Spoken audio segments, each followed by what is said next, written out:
Welcome to a Rick's Rapid Retrospective, where we take a look at some games I fondly remember, or games that I just happen to like. Today, we have Crusader No Remorse, a game from 1995 made by Origin.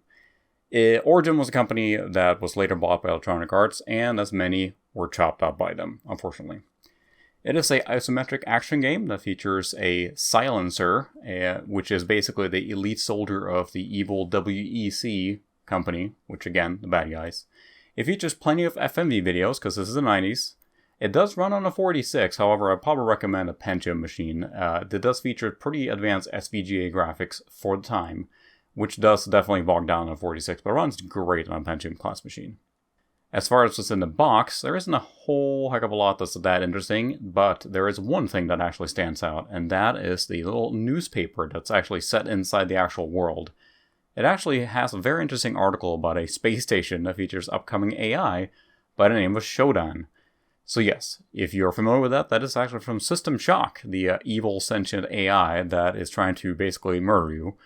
And it actually is featured in this game. Not featured, I should say, it's actually in the newspaper. But it's a nice little crossover, or at least nod to that game. Going back to the game itself, it's actually very action-heavy, but it does feature a lot of interactive things you can do in each stage. You can turn valves, you can activate robots to help you in your cause. You can find a lot of helping hands, meaning FMV sequences everywhere, every time you talk to someone, of course, because, again, 90s. And because it is also the 90s, we are finding keycards. That's still here, but it's just a part of the other things that you can do in actual stage, so it's not too often that you encounter those. Another thing that makes the game quite fun is the fact you can actually destroy almost everything in the stage.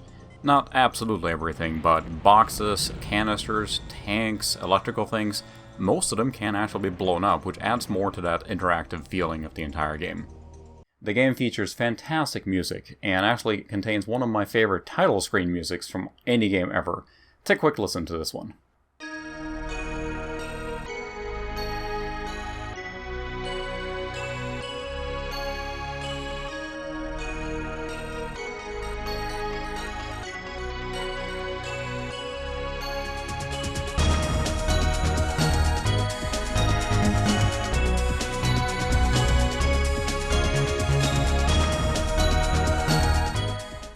The great music continues throughout, and each stage has a driving, industrial, synthesized track.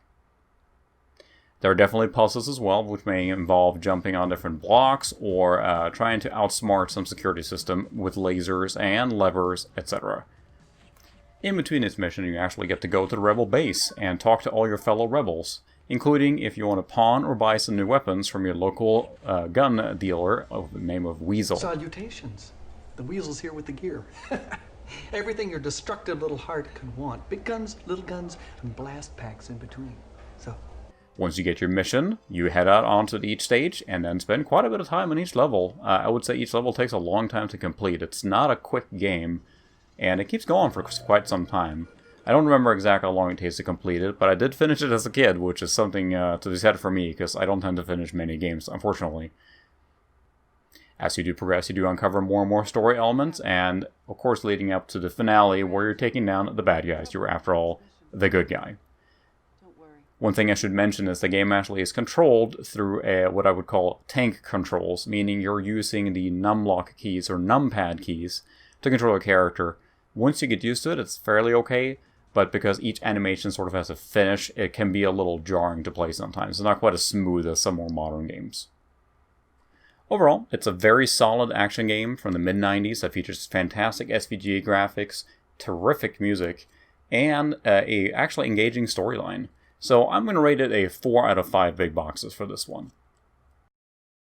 If you would like to play this game today on a modern computer, you certainly can do so. It's available both on GOG.com as well as EA's Origin service for about $5. So, thanks so much for watching another Rick's Rapid Retrospective, and I hope to see you again next time.